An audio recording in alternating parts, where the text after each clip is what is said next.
Hi guys, and welcome back to the Fermented World channel on the Tube of the Poo.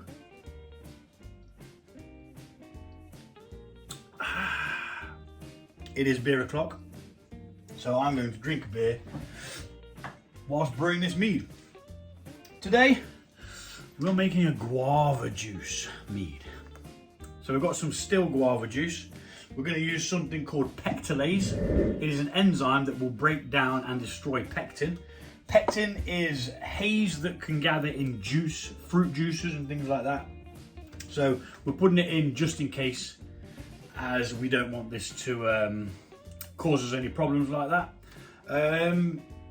This does have some fermentation stoppers in, but for the amount we're using and the volume we're going to use, we should be okay. If not, we'll just add more yeast, which will overpower the fermentation stoppers and so on.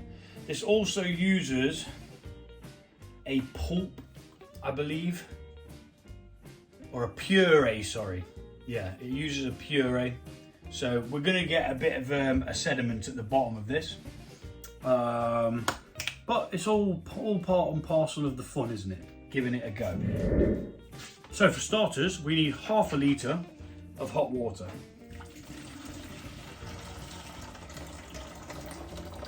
Perfect.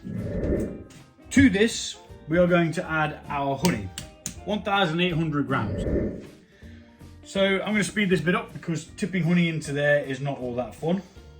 Well, it's fun to watch, but just not when it takes forever and you have to sit there and it just takes long and blah, blah, blah, blah, blah.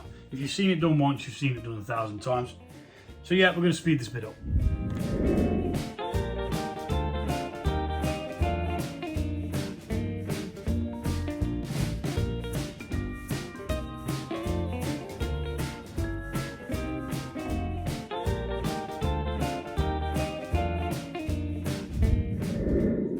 Okay, so that's our honey into the hot water, then we mix.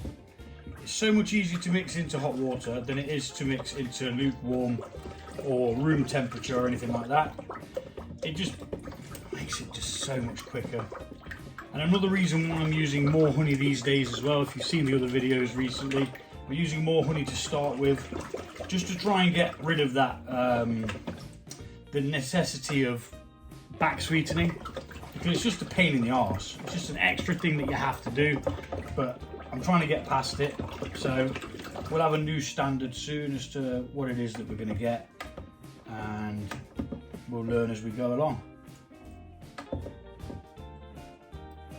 I mean, that's pretty well mixed in now.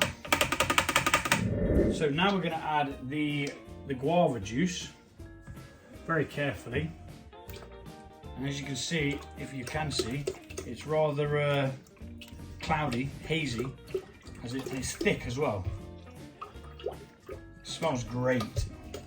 Now I was going to use guava, but I couldn't seem to get hold of any, or source where I could buy some locally or anything like that. So yeah, it just went to using a carton of juice. It just so happens that I'm using this carton of juice, which, if you've never tried it, it's very bloody nice, I have to say. So that's 1 litre of guava juice into half a litre of water, 1,800 grams of honey. We'll give that a swizzle. Now we're going to put in the pectic enzyme, which is 1 level teaspoon per gallon. It says to put it into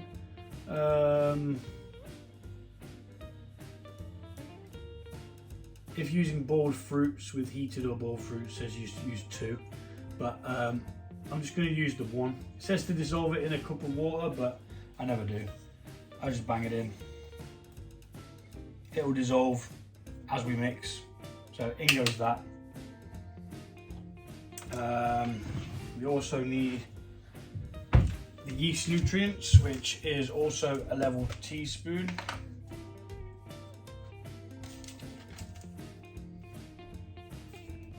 In with that. We're using Mangrove Jack's mead yeast. Whoopsie. Keep dropping things today. Just one of them days. So that can go in there now. We're not going to need that. Let's give them a good old mix. Now this could just go wrong.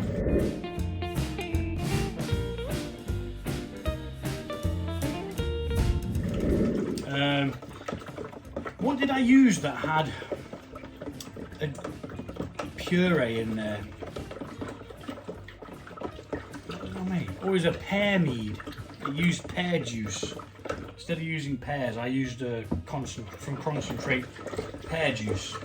And it was really, really nice. Called it a pizer because a cider is one with apples in and fermented honey. Let's get some water in here and top this up to the 4.5 litre mark.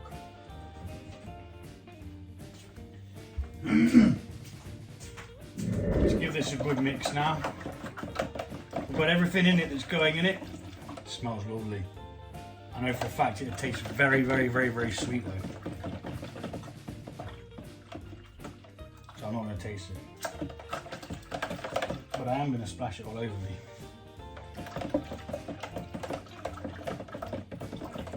So I actually forgot that I'd re-sterilised everything. Right then, so now we're going to take a hydrometer test to determine what our, well, I would if I knew where my flipping hydrometer is,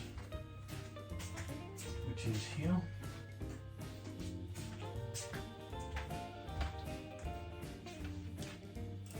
So we're going to take a hydrometer reading to determine what the start gravity is. And then when we take a final reading, we will be able to tell how much alcohol's in it by volume. ABV.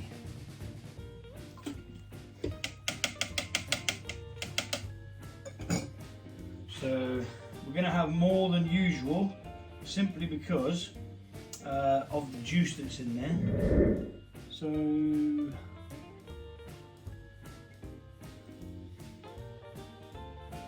we're looking around 124, which is actually considerably less than I thought it was going to be. But hey, 124, 1.124 is our start gravity.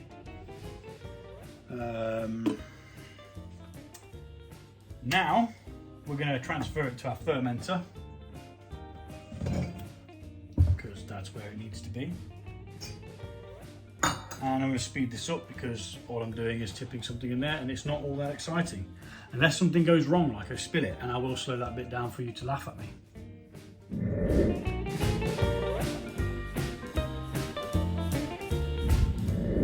And while tipping it in there, it gives it a nice aeration of oxygen as well, ready for us to then pitch the yeast.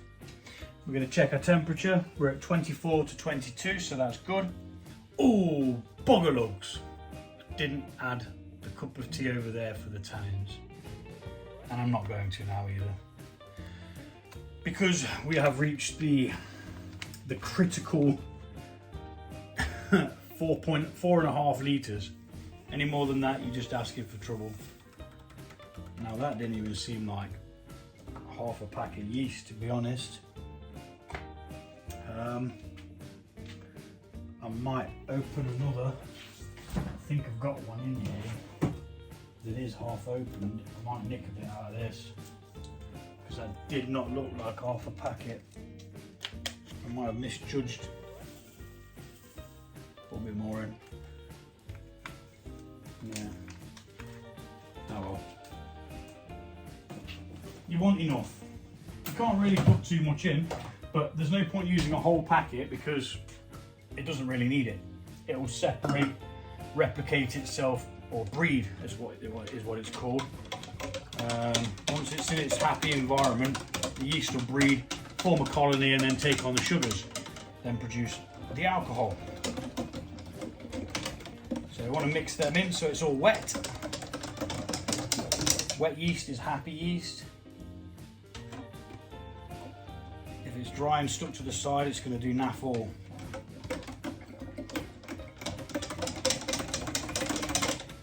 There we are. Voila! another mead set in its motion. Bang an airlock on it.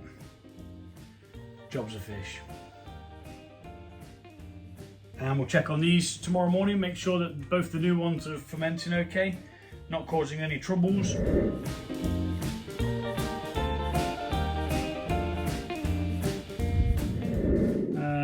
We'll get it labelled up. I mean, this one's not started fermenting yet, but we do have a bit of pressure in the airlock, which is a good sign. Thanks for watching. We're going to make some notes. Always make notes. We're going to make some notes, and yeah, we'll be back when these are ready to do something else with. Thanks for watching as always, and take it easy. See you soon.